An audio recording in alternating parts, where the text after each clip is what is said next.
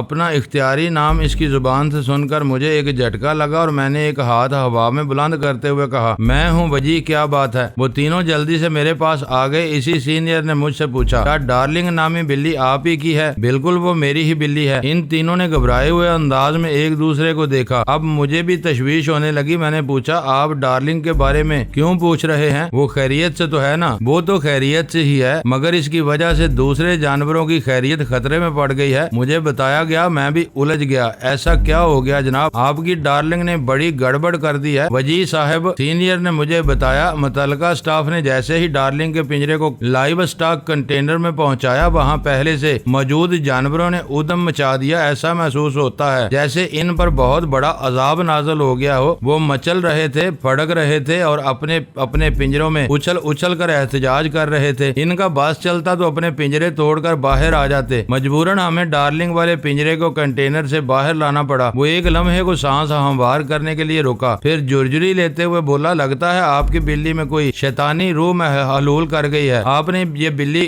کہاں سے لی تھی؟ ایئرپورٹ سیکیورٹی فورسز کا وہ سینئر کسی شیطانی روح کا ذکر کر رہا تھا اور میرا ذہن نیل گری کی پیش گوئی میں الجھا ہوا تھا۔ اس نے 2 گھنٹے پہلے بتایا تھا ڈارلنگ کا اسرار بہت جلد کھلنے والا ہے۔ تو کیا اسرار یہی تھا؟ فلائٹ کی روانگی میں صرف 10 منٹ باقی تھے اور میں سوچ رہا تھا موجودہ صورتحال میں پتہ نہیں میں لاہور جا بھی سکوں گا یا نہیں۔ ایک ڈارلنگ کے حوالے سے سیکیورٹی آفیسر کا انکشاف حیرت انگیز اور تعجب خیز تھا۔ وہ معصوم نرم و نازک بلی ایسی بھی ہو سکتی ہے کہ متعدد جانور اس کو دیکھتے ہی خوفزدہ ہو جائیں؟ ایسا تو میں نے کبھی سوچا تھا اور نہ ہی اب تک محسوس کیا تھا۔ چند گھنٹے پہلے نیل گری نے صرف اتنا بتایا تھا کہ ڈارلنگ کا بید بہت جلد کھلنے والا ہے۔ سیکیورٹی آفیسر نے خدشہ ظاہر کیا تھا اس بلی میں کوئی شیطانی روح حلول کر گئی ہے جس سے دوسرے جانور وحشت زدہ ہو گئے ہیں۔ اس میں کیا حقیقت تھی اور کتنا افسانہ، اس بارے میں حتمی طور پر فی الحال کچھ نہیں کہا جا سکتا تھا۔ زندگی کے تجربے نے اب تک مجھے یہی سکھایا کہ آئنسٹائن جیسا سپر جینیس غلط نہیں ہو سکتا۔ اس نے جو بھی کہا ہے کچھ سوچ کر ہی کہا ہوگا اور تاریخ گواہ ہے، مستند ہے اس شخص کا فرمایا ہوا۔ ایئرپورٹ سیکیورٹی فورسز کے وہ تینوں جوان یک ٹک میرے چہرے کے تاثرات کا جائزہ لے رہے تھے۔ ان میں سے ایک جو سینئر تھا، اس کی نگاہ میں متعدد سوالات تھے۔ اس کی فراہم کردہ اطلاع کو میں نے بے چینی سے سنا، تھوڑا الجھا اور تامل کرتے ہوئے کہا، یہ کیسے ہو سکتا ہے آفیسر؟ ڈارلنگ تو بہت تمیزدار بلی ہے۔ یہ ہو چکا ہے مسٹر وجی، اس نے 2 ٹوک لہجے میں کہا۔ مجھے خواہ مخواہ جھوٹ بول کر آپ کو پریشان کرنے کی کوئی ضرورت نہیں۔ اس نے ذرا توقف کے بعد اضافہ کیا، اور آپ سے یہ کس نے کہہ دیا کہ ڈارلنگ نے لائیو سٹاک کنٹینر میں کوئی بدتمیزی کی ہے؟ میں تو آپ کو یہ بتا رہا ہوں کہ جیسے ہی متعلقہ عملے نے ڈارلنگ والا کیج کنٹینر میں پہنچایا، وہاں پہلے سے موجود درجن بھر جانور بری طرح چلا اٹھے۔ وہ اسے دیکھتے ہی بے پناہ خوفزدہ ہو گئے اور اچھل کر پنجروں سے باہر آنے کی کوشش کرنے لگے۔ ان کا یہ احتجاجی شور و گل بتا رہا تھا وہ ڈارلنگ کو اس کنٹینر میں داخل کرنے کے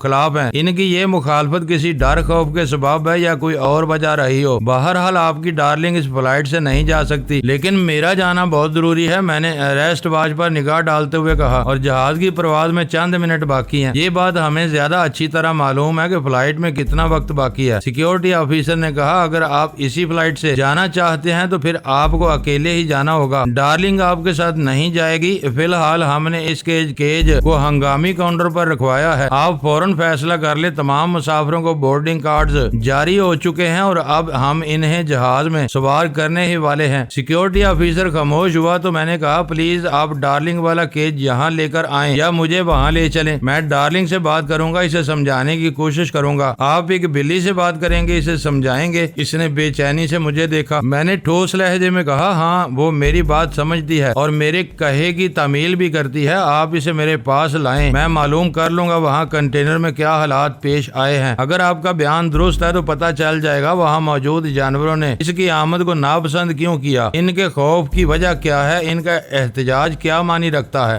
آپ تو یہ بات اتنے وثوق اور اعتماد سے کر رہے ہیں جیسے ڈارلنگ کسی انسان کی طرح آپ کی بات کو سنے سمجھے گی اور آپ کے سوالات کا جواب بھی دے گی۔ سیکیورٹی آفیسر نے طنزیہ لہجے میں کہا ایسی بلی میں نے کہیں دیکھی ہے اور نہ ہی اس کا ذکر سنا ہے۔ اس کی بات سن کر مجھے غصہ آ گیا، میں نے برہمی سے کہا آفیسر آپ اپنے تجربے اور مشاہدے کو بڑھائیں، دنیا میں بہت کچھ دیکھنے سننے اور پرکھنے کو موجود ہے، میں نے ڈارلنگ کے حوالے سے جو باتیں کی ہیں وہ مبنی بر سچ ہیں، میں اپنے الفاظ کو ثابت کر سکتا ہوں۔ آپ فضول بحث کر رہے ہیں، وہ سخت لہجے میں بولا۔ اپنی گفتگو کے بارے میں آپ کا کیا خیال ہے؟ میں نے ترکی پہ ترکی کہا۔ صدف پہلی مرتبہ ہماری بات چیت میں شامل ہوئی، اس نے آفیسر کی جانب دیکھتے ہوئے معتدل لہجے میں کہا دیکھیں جناب ڈارلنگ مسٹر وجی کی ملکیت ہے، اس کی چہیتی پالتو بلی ہے، لہذا وجی سے زیادہ اس کے بارے میں اور کوئی نہیں جانتا۔ یہ اگر کہہ رہے ہیں کہ ڈارلنگ کو سمجھا لے گا تو یقیناً یہ ایسا کر کے دکھائے گا۔ پلیز آپ ڈارلنگ والے کیج کو یہاں لے آئیں یا ہمیں وہاں لے چلیں جہاں وہ کیج رکھا ہے۔ سیکیورٹی آفیسر نے کھوجتی ہوئی نظر سے اس خوبرو اور بھرپور حسینہ کو دیکھا، پھر سرسری انداز میں پوچھا آپ بھی مسٹر وجی کے ساتھ ہیں؟ جی میں مسٹر وجی کے ساتھ ہوں، اس نے اس بات میں جواب دیا۔ صدف ایک موقع شناس لڑکی ثابت ہو رہی تھی۔ ڈارلنگ والا معاملہ اچانک ہی اس کے سامنے آیا تھا، میں نے ابھی تک اسے اس بارے میں کچھ نہیں بتایا تھا، لیکن اس نے بڑی خوبصورتی سے معاملے کو ٹیکل کرنے کی کوشش کی تھی۔ اس کے انداز سے نہ واقفیت یا کسی قسم کا تردد ظاہر نہیں ہوتا تھا، اس کا رویہ میری فیور میں تھا، جو میرے لیے قابل غور بات تھی۔ سیکیورٹی آفیسر نے کہا آپ کو ہمارے چیف کے پاس جانا ہوگا، یہ معاملہ یہاں نمٹتا نظر نہیں آتا، آپ کی وجہ سے دوسرے مسافر خواہ مخواہ پریشان ہو رہے ہیں۔ اس کے لہجے سے ظاہر تھا وہ کسی صورت ڈارلنگ والے کیج کو یہاں نہیں لائے گا۔ وہاں موجود مسافروں کے چہروں سے تقدر اور بیزاری جھلکنے لگی، میں نے بھی یہی مناسب سمجھا کہ ان کے چیف سے مل لیا جائے، شاید وہ شخص میری بات کو بہتر طور پر سمجھ جاتا۔ تمہارے چیف صاحب کہاں بیٹھتے ہیں؟ میں نے تیز لہجے میں دریافت کیا۔ وہ بولا آپ ہمارے ساتھ آئیں۔ بات ختم کرتے ہی ایک جانب قدم بڑھا دیے، اس کے دونوں ساتھی بھی اس کی تقلید کرنے لگے۔ میں نے ایک نظر صدف کی طرف دیکھا اور خاموشی سے ان کے پیچھے چل پڑا۔ ہم دونوں ایئرپورٹ سیکیورٹی فورس والوں کی رہنمائی میں ان کے چیف کے پاس پہنچ گئے۔ ہم سے پہلے ڈارلنگ کا قصہ وہاں تک رسائی حاصل کر چکا تھا۔ ہمارے ساتھ آنے والے سیکیورٹی آفیسر ہمیں اپنے چیف کے کمرے میں چھوڑ کر واپس چلا گیا۔ اس نے یقیناً چیف کو ہمارے بارے میں بریف کر دیا ہوگا۔ چیف کے اشارے پر ہم نے کرسیاں سنبھال لی۔ وہ چند لمحے گہری نظر سے باری باری ہمیں دیکھتا رہا، پھر مجھ سے مخاطب ہوتے ہوئے بولا مسٹر وجی ہمیں اس بات سے کوئی غرض نہیں کہ آپ کی بلی کون ہے، کیسی ہے اور کہاں سے آئی ہے، ہم صرف یہ چاہتے ہیں کہ اس کی وجہ سے امن و امان کی صورتحال میں کوئی رکھنا نہ پڑے، اور ڈارلنگ نے لائیو اسٹاک کنٹینر میں جو ادم مچایا ہے اسے نظر انداز نہیں کیا جا سکتا۔ چیف نہایت ہی ٹھہرے ہوئے لہجے میں بات کر رہا تھا، اس کے انداز میں حد درجہ معقولیت پائی جاتی تھی، چہرے سے وہ ایک ذہین اور معاملہ فہم شخص نظر آتا تھا۔ میں نے اس کے خاموش ہونے پر ڈارلنگ کی حمایت کرتے ہوئے کہا سر حقیقت یہ ہے کہ ادم ڈارلنگ نے نہیں بلکہ وہاں موجود دوسرے جانوروں نے مچایا ہے، بہرحال اس ادم کی وجہ آپ کی بلی ہے۔ اس کے لہجے میں قطعیت تھی۔ مجھے تو ابھی اس واقعے کا یقین نہیں آ رہا، میں نے کہا مجھے یقین ایسا ہوا ہوگا، چیف نے زور دے کر کہا میرے آدمی مجھ سے جھوٹ نہیں بول سکتے، خاص طور پر جو سیکیورٹی آفیسر آپ کو لے کر میرے پاس آیا ہے، وہ میرا برسوں کا آزمایا ہوا قابل بھروسہ آدمی ہے۔ سی ایس او کی آنکھوں سے ذہانت مترشح تھی۔ میں نے اس سے بحث و مباحثہ مناسب نہ جانا اور درخواست امیز لہجے میں کہا سر اگر واقعی لائیو اسٹاک کنٹینر میں ایسا کوئی واقعہ ڈارلنگ کی وجہ سے پیش آیا ہے تو آپ مجھے اس سے ملنے کا موقع دیں، میں اسے سمجھاؤں گا، آپ بے فکر ہو جائیں، وہ میری بات سمجھ لے گی، انشاءاللہ اب ایسا نہیں ہوگا۔ پلیز آفیسر آپ ڈارلنگ والا کیج یہاں منگوائیں، ابھی مسئلہ حل ہو جائے گا۔ صدف نے سی ایس او سے کہا میں میں آپ کو یقین دلاتی ہوں سر، مجھے ہر گزرتے لمحے کے ساتھ صدف پر حیرت ہو رہی تھی۔ اس شیر کی بچی نے ابھی تک مجھ سے ڈارلنگ کے بارے میں ایک بھی سوال نہیں کیا تھا اور ظاہر یہی کر رہی تھی کہ وہ مجھے اور میری ڈارلنگ کو برسوں سے جانتی ہے۔ وہ میری توقع سے زیادہ گہری لڑکی ثابت ہو رہی تھی۔ آفیسر، میں آپ کو یقین دلاتا ہوں کہ اگر مجھے ڈارلنگ سے چند باتیں کرنے کا موقع دیا جائے تو میں اس پیچیدگی کو حل کر لوں گا۔ مجھ سے ہدایت لینے کے بعد جب وہ لائیو سٹاک کنٹینر میں جائے گی تو سب ٹھیک ہو جائے گا، کوئی جانور اس کی وجہ سے ان ایزی نہیں ہوگا، یہ میرا آپ سے وعدہ ہے۔ میں آپ کے وعدے پر کیسے اعتبار کر لوں؟ میں مسٹر وجیح کے وعدے کی گارنٹی دیتی ہوں، صدف نے سنجیدگی سے کہا۔ سی ایس او نے چونک کر صدف کو دیکھا اور پوچھا، کیسی گارنٹی مس؟ یہ گارنٹی کہ مسٹر وجیح جیسا کہہ رہے ہیں ایگزیکٹلی ویسا ہی ہوگا۔ آپ کے اس وثوق کو پرکھنے کا کیا طریقہ ہو سکتا ہے؟ آپ کو میری زبان پر یقین کرنا ہوگا۔ مگر یہ کس طرح ممکن ہے؟ میں تو آپ کو نہیں جانتا، وہ الجھ کر بولا۔ صدف نے بااعتماد لہجے میں کہا، اس سلسلے میں آپ کو ایک معتبر ضمانت دے سکتی ہوں، ایک شخصی ضمانت۔ کس شخص کی ضمانت؟ آفیسر نے دلچسپی لیتے ہوئے سوال کیا۔ صدف نے کہا، ذوالفقار زیدی صاحب کی ضمانت۔ اوہ، آپ کا اشارہ کہیں ایئرپورٹ مینیجر کی طرف تو نہیں؟ سی ایس او چہرے کے تاثرات میں تبدیلی لاتے ہوئے بولا، بالکل میں انہی کی ذوالفقار زیدی صاحب کی بات کر رہی ہوں۔ صدف نے ایک ایک لفظ پر زور دیتے ہوئے کہا، زیدی صاحب میرے پاپا کے بہت اچھے دوست ہیں۔ آپ نے سرمد بخاری کا نام تو سنا ہوگا، میرے پاپا اس شہر کے معروف صنعت کار ہیں۔ صدف کے اس تازہ ترین انکشاف نے جہاں مجھے حیرت میں مبتلا کیا، وہیں چیف سیکیورٹی آفیسر کو بھی خاصی حد تک متاثر کیا۔ وہ بدلے ہوئے لہجے میں بولا، اگر ایئرپورٹ مینیجر آپ کے اتنے کلوز ہیں تو پھر آپ کا مطالبہ پورا کرنے میں کوئی مذائقہ نہیں، سی ایس او نے کہا۔ لیکن میں ایک بات کی وضاحت کر دوں کہ اگر ڈارلنگ کے دوبارہ داخلے پر کسی قسم کی کوئی گڑبڑ ہوئی تو پھر میں کسی کی نہیں سنوں گا۔ آپ کو اس کا حق ہے، میں نے کہا۔ اب آپ جلدی سے ڈارلنگ والا کیج یہاں منگوائیں یا مجھے وہاں جا کر اس سے بات کرنے کی اجازت دیں۔ سی ایس او کی اس معاملے میں دلچسپی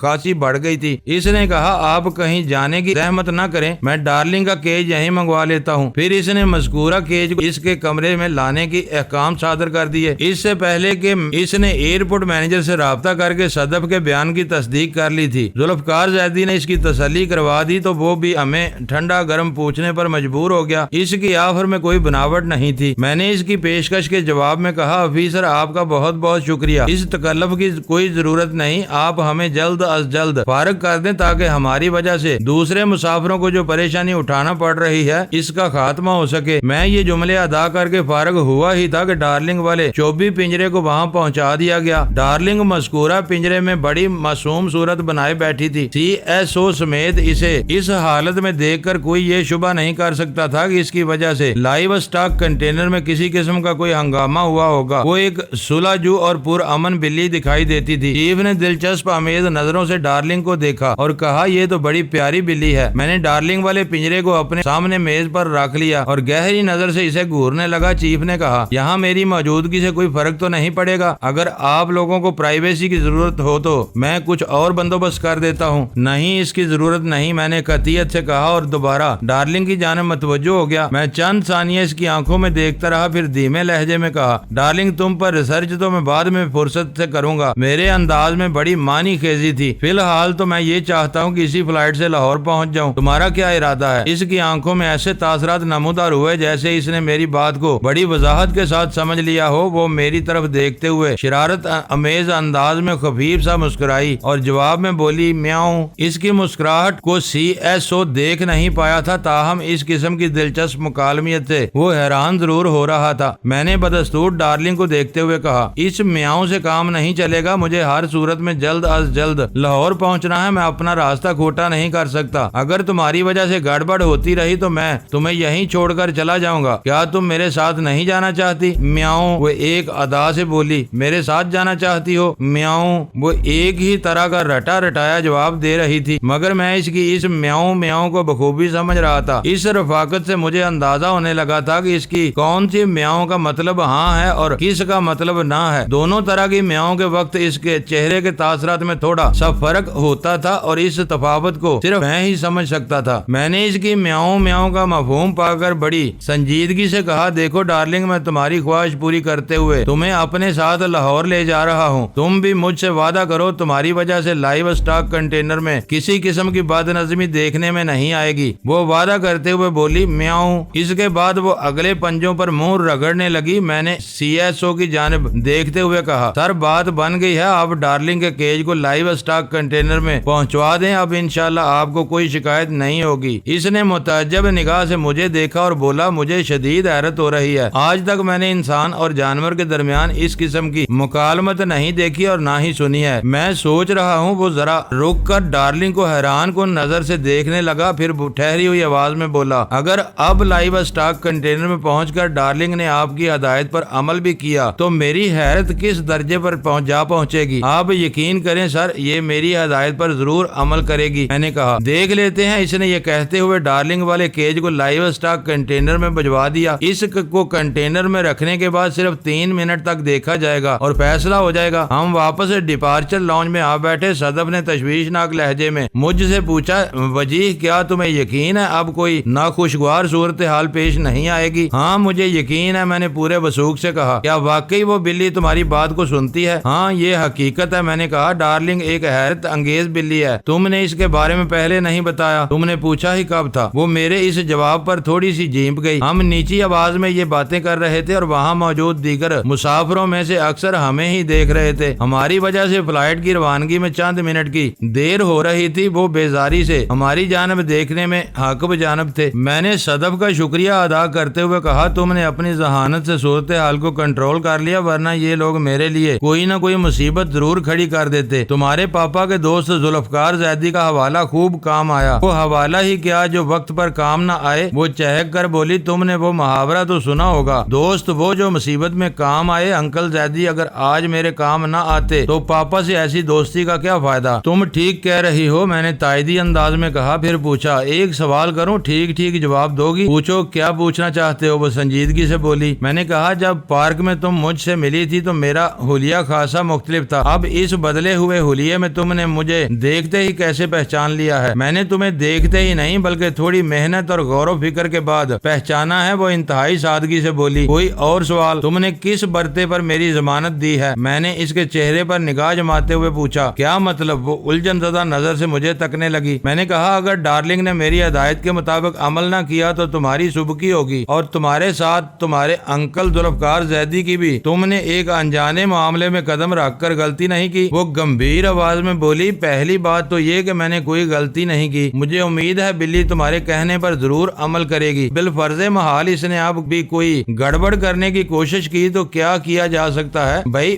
بلی تو پھر بلی ہے، ایک جانور سے کسی بھی قسم کے رویے کی توقع کی جا سکتی ہے۔ میں نے وہ سانس لینے کو رکی، پھر بات جاری رکھتے ہوئے بولی، دراصل تمہاری بلی پر نہیں بلکہ تم پر اعتماد کرتے ہوئے گارنٹی دی ہے۔ اس کی بات ختم ہوئی تو میں بہت کچھ سوچنے پر مجبور ہو چکا تھا۔ میں نے اس سے پوچھا، مجھ پر اس اندھے اعتماد کی وجہ؟ میں نے اندھا نہیں بلکہ آنکھیں کھول کر تم پر اعتماد کیا ہے، چاہے جیسے بھی کیا، میں اس کی وجہ جاننا چاہتا ہوں۔ میں نے کرید جاری رکھتے ہوئے کہا، ہماری یہ دوسری سرسری ملاقات ہے، اتنے کم عرصے میں کسی پر اعتماد؟ وہ قطع کلامی کرتے ہوئے بولی، کسی پر بھروسہ کرنے کے لیے ایک لمحہ بھی کافی ہوتا ہے مسٹر وجدان۔ میں سٹ پٹا کر رہ گیا، اس کی سوئی وجدان پر اٹک کر رہ گئی تھی۔ میری اب تک کی ساری وضاحتیں، ساری محنت برباد ہو گئی تھی۔ میں اسے یہ یقین دلانے میں ناکامیاب رہا کہ میں وجدان نہیں وجیہ ہوں۔ جب اس نے میری اس بات کا یقین نہیں کیا تو پھر یہ بھی نہیں مانا ہوگا کہ میں کبھی جے پور انڈیا نہیں گیا، میں کسی رانی روپمتی اور ٹھاکر بانود سنگھ کو نہیں جانتا، اور یہ کہ پنک سٹی کے پنڈتوں اور مہاراجوں سے میرا کوئی پھڈا نہیں رہا۔ وہ اپنی سوچ اور بیان پر ثابت قدمی سے جمی ہوئی تھی، اور خطرناک بات یہ تھی کہ اس کی اس سوچ اور بیان میں کسی شک و شبے کی گنجائش نہیں تھی۔ اس دوران میں وہ بڑی گہری نظر سے میرے چہرے کے اتار چڑھاؤ کا جائزہ لے رہی تھی۔ مجھے اپنی جانب متوجہ پا کر اس نے چبھتے ہوئے لہجے میں پوچھا، مجھے بہلانے کے لیے کوئی نیا بہانہ سوچ رہے ہو؟ تم کوئی بچی نہیں ہو جو میں تمہیں بہلاؤں گا، میں نے چڑ کر کہا، اور مجھے کوئی نیا بہانہ سوچنے کی ضرورت بھی نہیں۔ تم خواہ مخواہ وجدان کا راگ الاپ رہی ہو۔ اگر تم یہ سب کچھ سوچے سمجھے کسی منصوبے کے تحت کر رہی ہو تو تمہارا یہ منصوبہ تمہیں مبارک ہو۔ میں آئندہ اس سلسلے میں کوئی وضاحت کروں گا اور نہ ہی صفائی پیش کروں گا۔ تم میری باتوں پر یقین کرو یا مجھے جھوٹا سمجھتی رہو، اس بات سے میری صحت پر کوئی اثر نہیں پڑتا۔ میرے انداز میں خفگی، ناراضگی اور بیزاری کی آمیزش تھی، تاہم مجموعی طور پر میرا لہجہ قابل اعتراض یا تکلیف دہ نہیں تھا۔ اس پوری تقریر میں میں صرف تمہاری ایک بات سے اتفاق کرتی ہوں۔ میں نے سوالیہ نظر سے اس اس کی طرف دیکھا اور پوچھا کون سی بات؟ وہ بولی یہی کہ میں کوئی بچی نہیں ہوں۔ میں نے پلک جھپکتے میں اس کے سراپا کا جائزہ لیا اور میرے سینے سے ایک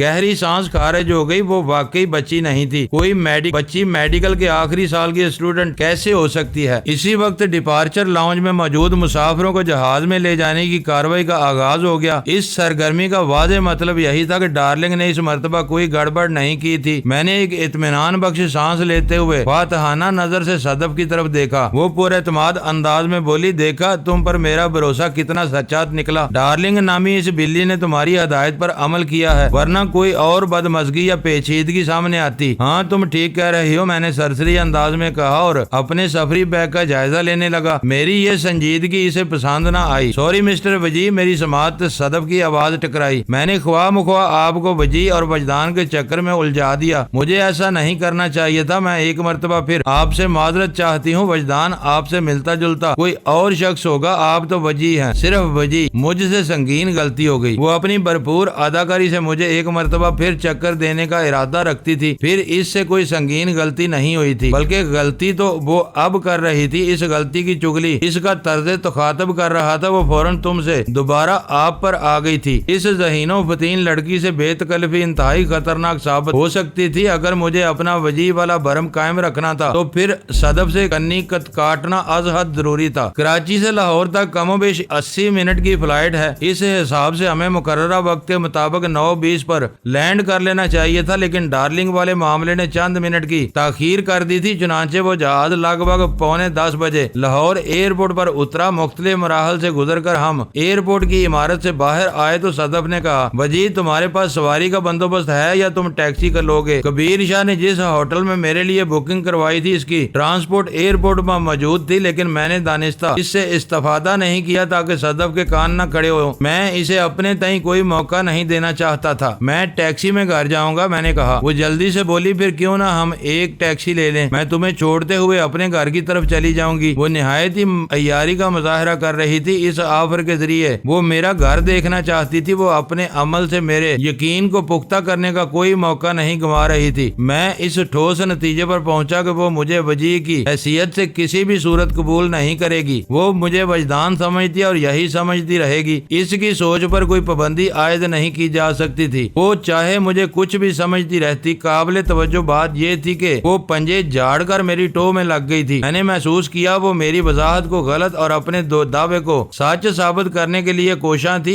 اس پڑھی لکھی مگر سرفری لڑکی کو ہینڈل کرنے میں مجھے خاصی دقت کا سامنا ہو رہا تھا۔ اس سے پیچھا چھڑانا اب بہت ضروری ہو گیا تھا۔ میں نے اس کی چال اسی پر لوٹاتے ہوئے کہا یہ بھی ہو سکتا ہے میں تمہیں چھوڑتے ہوئے اپنے گھر کی طرف نکل جاؤں۔ تم اس وقت میرے شہر میں ہو، گویا میری مہمان ہو۔ اتنی سی مہمانداری کا حق تو مجھے بھی ملنا چاہیے۔ میں نے ایسا میزبان زندگی میں پہلی مرتبہ دیکھا ہے۔ وہ میری آنکھوں میں دیکھتے ہوئے معنی خیز انداز میں بولی جو مہمان کی خاطر مدارت کے لیے اپنے گھر کی بجائے اسی کے گھر کو استعمال کر رہا ہو۔ خیر، وہ کندھے اچکاتے ہوئے دھیرے سے مسکرائی اور بولی ایز یو وش مسٹر وجی۔ ہم دونوں ٹیکسی تک پہنچے۔ صدف نے مجھے بتایا تھا کہ اس کی ننیال لاہور کے ایک پوش علاقے شادمان کالونی میں ہے۔ اس نے ٹیکسی ڈرائیور کو ہدایت جاری کرتے ہوئے کہا پہلے شادمان جانا ہے، اس کے بعد اچھرا۔ پھر اس نے میری جانب دیکھا اور استفسار کیا وجی تم اچھرا میں کس جگہ جاؤ گے؟ میں نے ایک لمحہ سوچنے کے بعد کہا سلطان احمد روڈ۔ ٹھیک ہے۔ وہ ٹیکسی ڈرائیور کو طرف متوجہ ہوتے ہوئے بولی مجھے شادمان کالونی کے چائنا چوک پر ڈراپ کر کے تم مسٹر وجی کو اچھرا لے جانا۔ یہ سلطان احمد روڈ پر جہاں کہیں تم انہیں پہنچا دینا۔ ٹیکسی ایئرپورٹ کے علاقے سے نکل کر شادمان کالونی کی سمت بڑھنے لگی۔ سلطان احمد روڈ کا نام بوٹا سنگھ کے حوالے سے میرے ذہن میں نقش تھا۔ وہ مونا سکھ اچھرا میں سلطان احمد روڈ پر ہی رہتا تھا۔ اس مرد وفا نے خشونت سنگھ سے دوستی کا حق ادا کر دیا تھا۔ میرے والد صاحب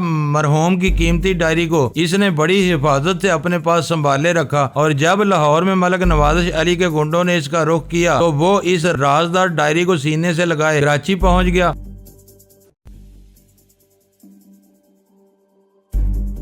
معزز ناظرین، لائک کریں، شیئر کریں اور کمنٹس باکس میں پاک آرمی زندہ باد، پاکستان پائندہ باد کا نعرہ ضرور درج کر کے اپنے ملک پر فخر کریں اور پاکستان کی بنیادیں مضبوط کرنے میں اپنا کردار ادا کریں۔ ویڈیو دیکھنے کا شکریہ۔ معزز ناظرین، اپنا خیال رکھیے گا اور ہمارے چینل کا بھی۔ ISI پاک آرمی زندہ باد، پاکستان پائندہ باد۔